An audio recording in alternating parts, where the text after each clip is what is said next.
Olá, pessoal. Meu nome é Rebeca Benkendorf e vamos começar agora a discutir a nossa última aula dessa sequência didática, em que nós falamos um pouco sobre alguns conceitos relacionados à fissão e à fusão nuclear, além da radioatividade. Nós vamos começar essa aula apresentando uma pequena revisão sobre tudo que foi visto nessas aulas anteriores. Primeiro, lá no início da primeira aula, nós falamos sobre o Tratado de Não Proliferação Nuclear, que, em resumo, o que ele diz é que alguns países, como a França, Reino Unido, China, Rússia e Estados Unidos, podem ter armamentos nucleares, porque eles já tinham esse tipo de armamento antes do ano de 1967. Já todos os outros países do mundo que assinaram esse tratado não poderiam ter esse tipo de armamento. Eles poderiam desenvolver tecnologia nuclear apenas para fins pacíficos, como é o caso do Brasil. Porém, alguns países, como o Irã, desenvolveram tecnologia nuclear, utilizaram ela para fabricar armamentos e acabaram trazendo um certo risco para outras nações. Por isso, foi necessário assinar um acordo nuclear que diminuísse esse poder militar do Irã, que fizesse com que ele não conseguisse produzir esse tipo de armamento dentro dos próximos anos. Acontece que esses armamentos nucleares, eles só podem ser produzidos por causa de uma determinada propriedade de alguns átomos, como o urânio. O urânio, ele possui um átomo com um núcleo muito grande, com 92 prótons, e por isso ele acaba sendo muito instável. Essa instabilidade faz com que ele libere algumas partículas e ele sofre uma reação chamada de fissão nuclear, em que o núcleo dele se divide em partículas menores, liberando também alguns nêutrons e radiação gama. Esses nêutrons que são liberados fazem com que essa reação de fissão nuclear seja uma reação em cadeia, ou seja, para iniciar a reação é necessário apenas um nêutron. E lá no final, essa reação acaba liberando 2, 3 ou 4 nêutrons, ou seja, aqui é necessário uma iniciação para ela e depois ela acaba acontecendo naturalmente. Já a radiação gama faz com que esse seja um elemento radioativo, ou seja, durante essa fissão, ele acaba liberando radioatividade que pode ter aplicações boas ou ruins. Agora, falando um pouco sobre as descobertas que nós vimos com relação à radioatividade e à fissão nuclear, tudo começou lá com o cientista chamado Röntgen, que ele descobriu os raios-x. Logo depois, o Becquerel resolveu estudar alguns compostos e percebeu que a radioatividade era própria de alguns elementos e não dependente de algumas propriedades como fosforescência e fluorescência. Rutherford e Pierre Curie acabaram estudando também essas partículas e descobriram de forma simultânea, mas separada, né? Eles não estudaram junto, mas acabaram descobrindo tanto as partículas alfa como as partículas beta. Já o Paul Villard descobriu a radiação gama. Dessa forma, esses três cientistas juntos descobriram essas três partículas que são emitidas por esses átomos radioativos. O Rutherford foi quem estudou o decaimento radioativo, ou seja, ele percebeu que alguns átomos naturalmente emitiam algumas partículas, que são essas radiações alfa e beta, sempre acompanhadas da radiação gama, ou seja, toda emissão alfa ou beta vem junto com ela uma emissão de radiação gama, que é aquela que traz mais danos à saúde. Por fim, Marie Curie e Pierre Curie, esse casal, acabou formalizando todo esse conhecimento, né? Eles juntaram os estudos de diversos cientistas que vieram antes deles e, além disso, ainda descobriram novos elementos, como foi o rádio e o polônio, e determinaram as suas propriedades. Agora falando um pouquinho sobre como que funciona essa fissão nuclear. Bem, ela inicia quando um nêutron colide com um átomo mais pesado, como sendo o plutônio ou o urânio, que são os que a gente mais trabalhou nessa aula, e esse núcleo ele acaba se rompendo, se dividindo em duas partes menores, que dão origem a elementos mais leves. Além disso, essa reação libera nêutrons e a radiação gama. Acompanhado disso, que é o grande interesse do estudo da fissão nuclear, é a grande liberação de energia que acontece após essa reação. Por outro lado, a fusão nuclear não trabalha com átomos grandes e pesados. Pelo contrário, na reação de fusão nuclear são trabalhados com átomos pequenos, geralmente isótopos de hidrogênio, ou seja, o deutério, que é esse daqui, que possui um nêutron e um próton, e o trítio, que tem um próton e dois nêutrons. Quando esses dois átomos se fundem, ou seja, eles reagem entre eles dão origem a um intermediário. Só que esse intermediário, ele não é muito estável, então ele procura se reorganizar esse núcleo, e essa reorganização dá origem a um átomo de hélio, a um núcleo de hélio, ou seja, dois prótons e dois nêutrons, e é liberado ainda um nêutron. O especial dessa reação é que ela libera uma quantidade ainda maior de energia do que a fissão nuclear.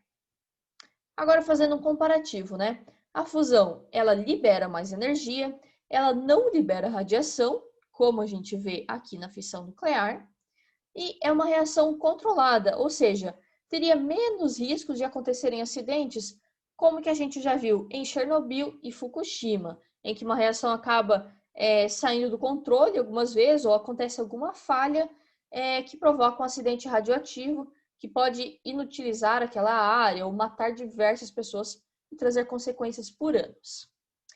Porém, essa é uma tecnologia que ainda não está dominada, ou seja, ainda não foi descoberto realmente como produzir um equipamento que transforme essa reação, faça com que ela realmente gere essa energia de forma rentável para nós seres humanos. Ou seja, realizar essa reação aqui na Terra, nas nossas condições, de forma que ela gere uma energia que a gente possa utilizar, por exemplo, para manter uma casa.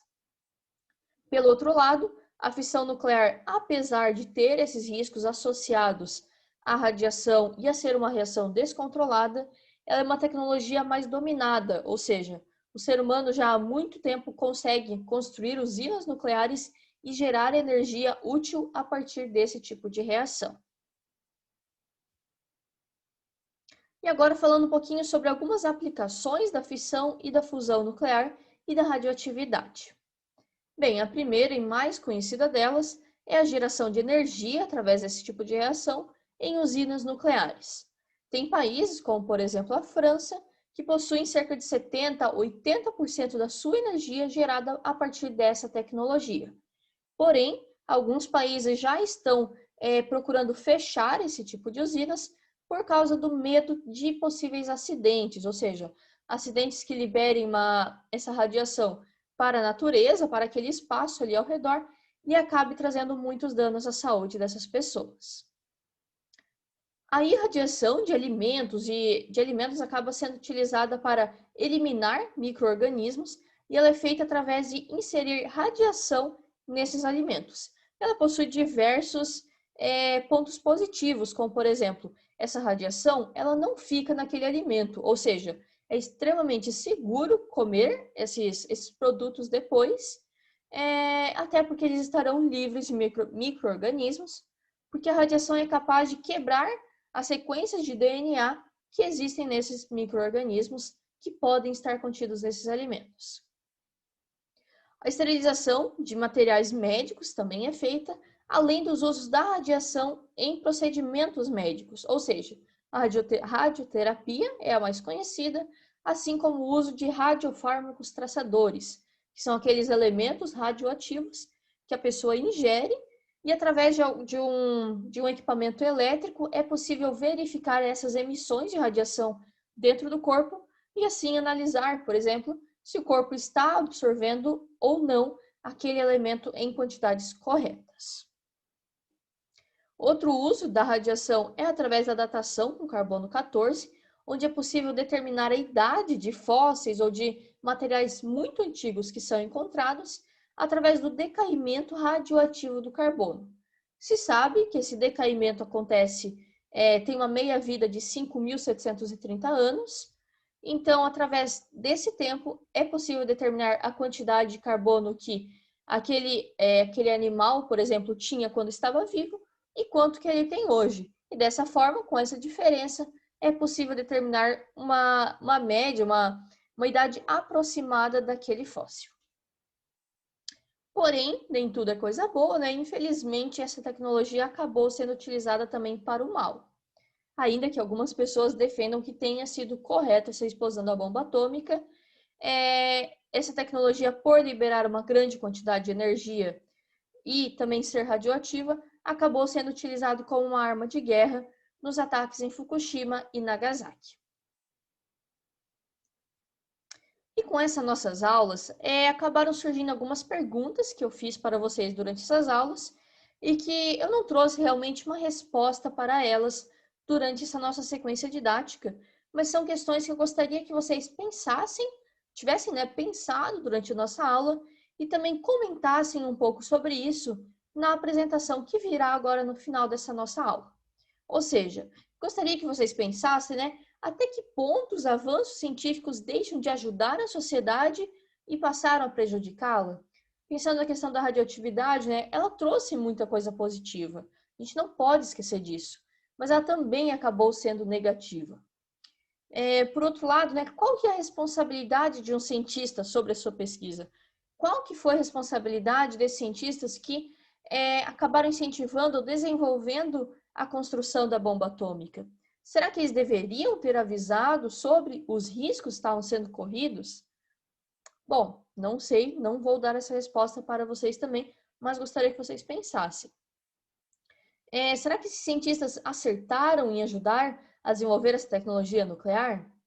Será que é ético utilizar uma bomba nuclear como arma de guerra? A gente sabe que esse conflito da Segunda Guerra Mundial foi extremamente mortal e as bombas atômicas contribuíram sim para essas mortes. Porém, muito mais pessoas acabaram morrendo em conflitos terrestres ou bombardeios. Porém, essa crueldade que acabou acontecendo, essa impossibilidade das pessoas se defenderem ali na Terra contra um armamento desse porte, será que é ético utilizar isso mesmo em uma situação de guerra? Por outro lado, né, será que a exploração da energia nuclear ela deve ser incentivada ou não? É seguro utilizar essa tecnologia nuclear? Será que a fusão nuclear vai vir a ser a energia do futuro? São algumas respostas que a gente não tem muito como responder e existem visões favoráveis e contrárias. Então, mas são coisas que nós podemos ir pensando que podem nos ajudar até na nossa apresentação agora do final da aula. Bem, com a revisão feita, vamos agora para a continuação dos exercícios que a gente começou lá na aula passada. O primeiro deles é uma questão da Universidade UCS de 2007. E o enunciado dela diz assim: a primeira explosão de uma bomba atômica na história da humanidade aconteceu no dia 6 de agosto de 1945. Ela continha 50 quilos de urânio-235 com potencial destrutivo equivalente a 15 mil toneladas de TNT e foi lançada sobre o centro da cidade de Hiroshima, às 8h15 da manhã, horário local, causando a morte de mais de 140 mil pessoas. Nagasaki foi atingida 3 dias depois. Inicialmente, o plano do exército americano era jogar a bomba sobre Kokura, mas o tempo nublado impediu que o piloto visualizasse a cidade e decidiu-se pela segunda opção. A bomba, agora de plutônio 239, apresentava um potencial destrutivo equivalente a 22 mil toneladas de TNT. Cerca de 70 mil pessoas morreram. Letra A. A bomba de hidrogênio é uma aplicação bélica que visa causar destruição com base na enorme energia e no grande fluxo de nêutrons liberados nas reações de fissão nuclear. Bem, será que é essa a questão correta? Tem um detalhe aqui que torna essa aqui a alternativa errada. Por quê?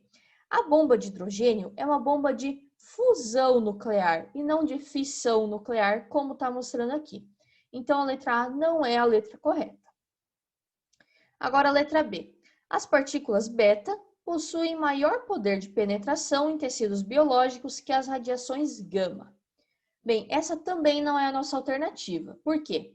Não sei se vocês vão lembrar, mas algumas aulas atrás eu comentei sobre esse poder de penetração dessas partículas que são emitidas no decaimento radioativo.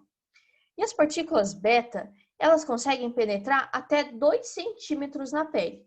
E é verdade que elas já causam sim um bom dano, né? Um dano considerável na saúde de uma pessoa. Mas a radiação gama, ela atravessa por completo o nosso corpo, não apenas 2 centímetros. Ela atravessa inteiro.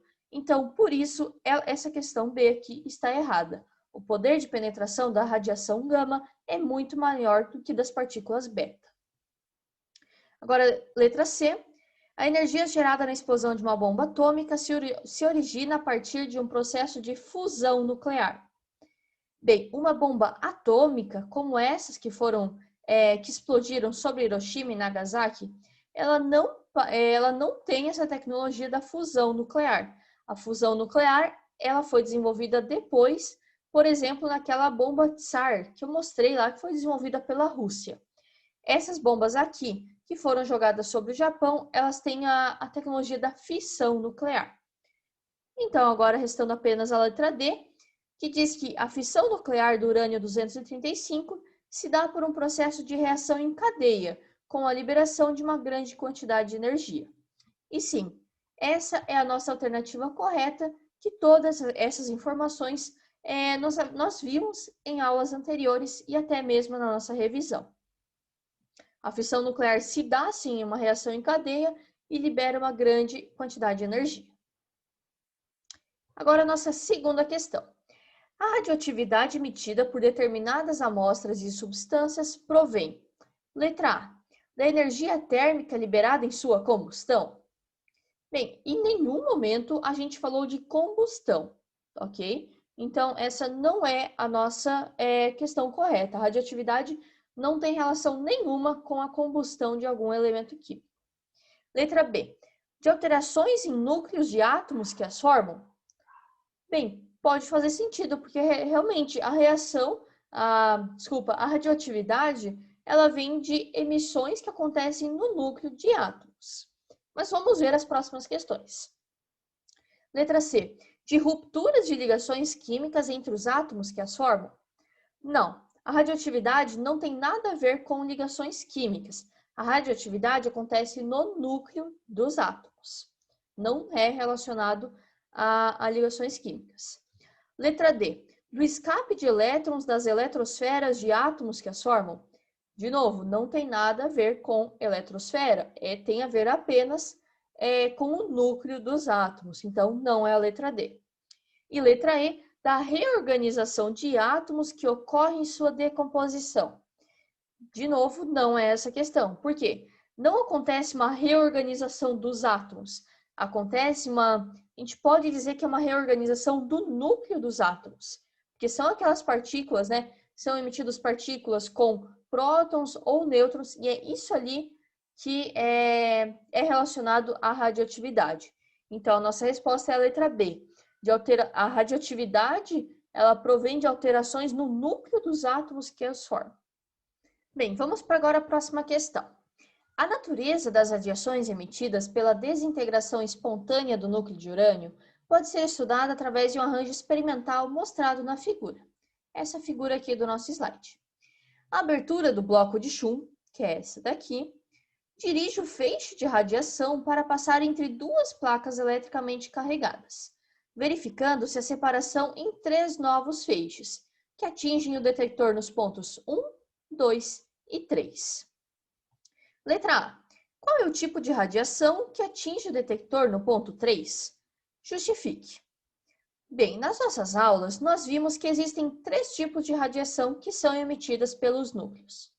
Pode ser a radiação beta, que é aquela que tem carga -1 e massa 0, radiação alfa, que tem carga 2 e massa 4, ou radiação gama, que não tem massa e nem carga. Nesse experimento aqui, eu gostaria de chamar a atenção de vocês para essas placas eletricamente carregadas. Aqui nós temos a placa positiva e aqui a negativa. E lembrem também de uma frase bem conhecida que diz que os opostos se atraem. E isso vai ser bem útil aqui nesse experimento para vocês entenderem. Pensem assim, aqui nós temos uma placa positiva. E a gente vê que esse feixe, até chegar aqui, ele não está se movendo, né? Até chegar na faixa, ele está indo em linha reta. Porém, ao passar aqui pelas placas, o feixe 1 está sendo atraído pela placa positiva.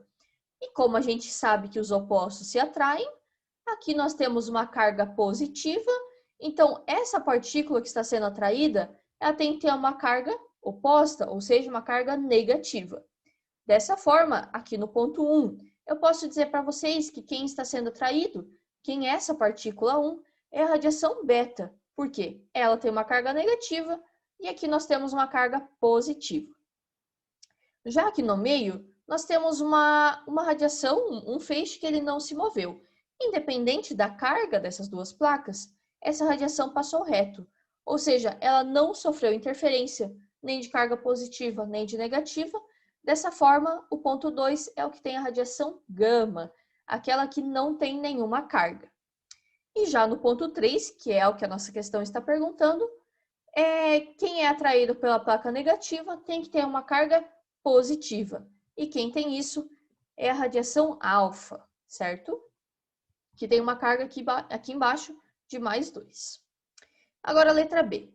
Representando por X o novo núcleo formado, escreva a equação balanceada da reação nuclear responsável pela radiação detectada no ponto 3. Bem, para fazer isso, a gente tem que fazer algo chamado de balanceamento de carga e de massa. Ou seja, nós sabemos que aqui embaixo está sendo emitido urânio, está sendo emitido partículas do urânio, que tem massa 234 e número atômico 92. Aqui no ponto 3, foi emitida uma partícula alfa, que tem carga 2 e massa 4. Então, fazendo esse balanço, primeiro balanço de massa, a gente tem uma massa inicialmente de 234, que é a massa do urânio, e a gente tem que descontar dele a massa de uma partícula alfa, que é 4. Dessa forma, esse nosso novo elemento vai ter uma massa de 230. E a mesma coisa é feito ao analisar a carga. Inicialmente, o urânio tem uma carga de 92, e ele emitiu uma partícula alfa que tem carga 2. Dessa forma, 92 menos 2, o nosso novo elemento vai ter uma carga de 90. Assim, a nossa reação assume esse formato aqui embaixo, em que o urânio tem, como a gente já mostrou no início, uma carga 92, número atômico, 92, e massa 234, e ele vai emitir uma partícula alfa de carga 2 e massa 4, e mais um elemento X, que ele vai ter massa 230 e número atômico 90. Bem, quem será que é esse elemento X? Para descobrir isso, é só a gente jogar na tabela periódica qual é o elemento que tem o número atômico 90. E fazendo isso, a gente descobre que esse elemento é o tório, que tem o símbolo TH. Mais uma questão agora para a gente resolver. Leia com atenção o texto abaixo e responda a questão proposta. Quando o físico francês Antoine-Henri Becquerel descobriu em 1896 que o urânio emitia espontaneamente uma radiação que ele denominou raios urânicos, seguiu-se uma grande revolução no conhecimento científico. A sua descoberta contribuiu para a hipótese de que o átomo não era o constituinte último da matéria, e isso abriu caminho para a área da física nuclear. O próprio Becquerel identificou que os raios urânicos eram constituídos de 3 partes distintas. Mais tarde, essas partes foram denominadas radiação alfa, que é o núcleo do átomo de hélio, radiação beta, que são elétrons altamente energéticos, e a radiação gama, de natureza eletromagnética. Marie Curie e seu marido Pierre Curie verificaram que esse mesmo fenômeno em 2 novos elementos, que são o rádio e o polônio, por eles descobertos. Dessa forma, nós podemos afirmar que o texto, letra A, trata da descoberta da radioatividade. Letra B, trata da descoberta do efeito fotoelétrico. Letra C, mostra a descoberta da radiação eletromagnética. Letra D, apresenta a origem do conceito de átomo. Ou letra E, nenhuma das anteriores.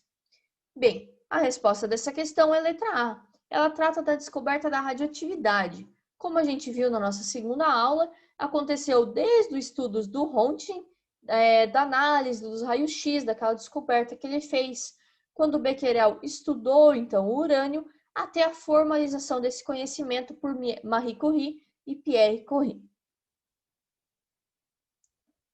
Vamos para a próxima questão, então. Assinale a alternativa que preenche corretamente a lacuna do gráfico abaixo. O Sol é a grande fonte de energia para toda a vida na Terra. Durante muito tempo, a origem da energia irradiada pelo Sol foi um mistério para a humanidade.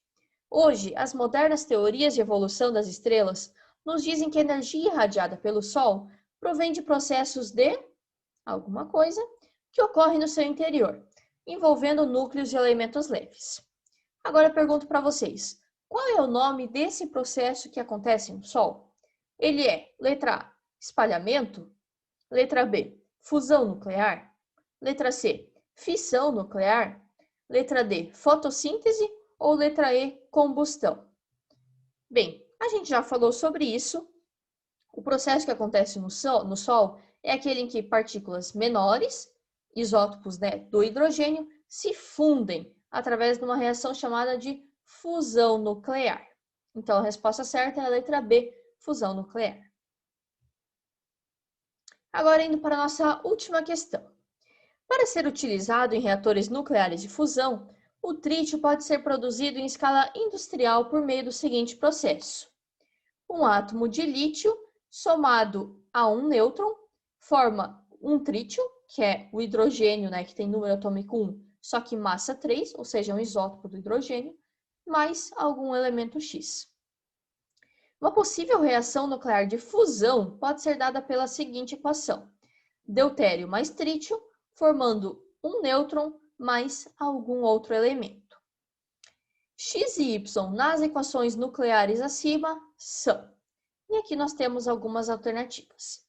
Então, vamos olhar melhor essa reação aqui. Para nós descobrirmos quem é esse elemento X, nós temos que olhar para as massas e as cargas desses elementos que nós já temos antes, essas partículas. Nós temos que ter o mesmo número atômico desse lado aqui, do lado esquerdo da flecha, como também do lado direito. Então, se a gente somar aqui o 3, que vem do lítio, mais 0 do nêutron, a gente sabe que aqui desse lado nós temos o número 3, né? O número atômico somando os dois, 3. Já do outro lado, nós temos a contribuição de 1 do hidrogênio, mais algum número que tem que ser o do X. Como esse número aqui tem que ser igual a 3, nós sabemos que o do X aqui tem que ser 2 aqui embaixo. Então, eu tenho que ter um número atômico 2. Agora, fazendo a mesma coisa para as cargas. Aqui em cima, o lítio tem uma massa... mesma coisa para as massas, tá bom? O balanceamento de massas. O lítio tem uma massa 6 e o nêutron tem massa 1. Desse jeito aqui, desse lado, nós temos uma massa 7. Já o hidrogênio, o trítio, no caso, tem uma massa 3. Então, nosso elemento X tem que ter uma massa 4. Dessa forma, a gente tem como possibilidade que essa partícula X pode ser tanto uma radiação alfa, como um átomo de hélio, um núcleo de hélio. Por quê? Ambos preenchem esse requisito de ter um número atômico 2 e massa 4.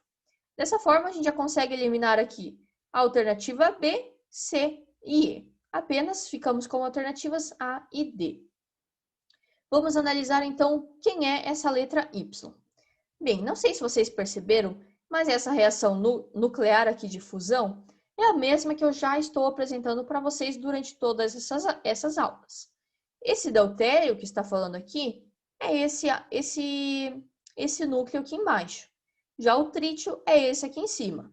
Essa reação forma intermediário que libera um nêutron mais um Y. E o Y é essa partícula aqui embaixo, que tem 2 prótons e 2 nêutrons. Bem, que partícula que tem 2 prótons e 2 nêutrons que é emitida aqui nessa reação e que eu já comentei com vocês? Essa partícula é o núcleo de hélio. Então, dessa forma, a nossa resposta vai ser a letra D. Aqui em cima, nessa reação de formação do trítio em um reator nuclear, é liberado trítio, que é o nosso objetivo, mais um núcleo de hélio. E depois, aqui nessa reação da fusão nuclear em si, também é liberado um núcleo de hélio. Então, a nossa resposta é a letra D. Bem, finalizando a nossa aula de agora, vocês terão o tempo para fazer as suas apresentações. Relembrando, os temas das apresentações são o acidente de Chernobyl ou o acidente com Césio 137. E vocês deverão falar na apresentação o que aconteceu, quais foram as consequências, como esses materiais radioativos eram usados e como esses acidentes poderiam ter sido evitados. Lembrando de exercer sempre a questão da argumentação. Para essa atividade, vocês terão um tempo de 25 minutos e boa sorte a todos. Bem, pessoal, essa foi a nossa aula de hoje, a nossa última aula da sequência didática. Eu espero que vocês tenham gostado. Tchauzinho!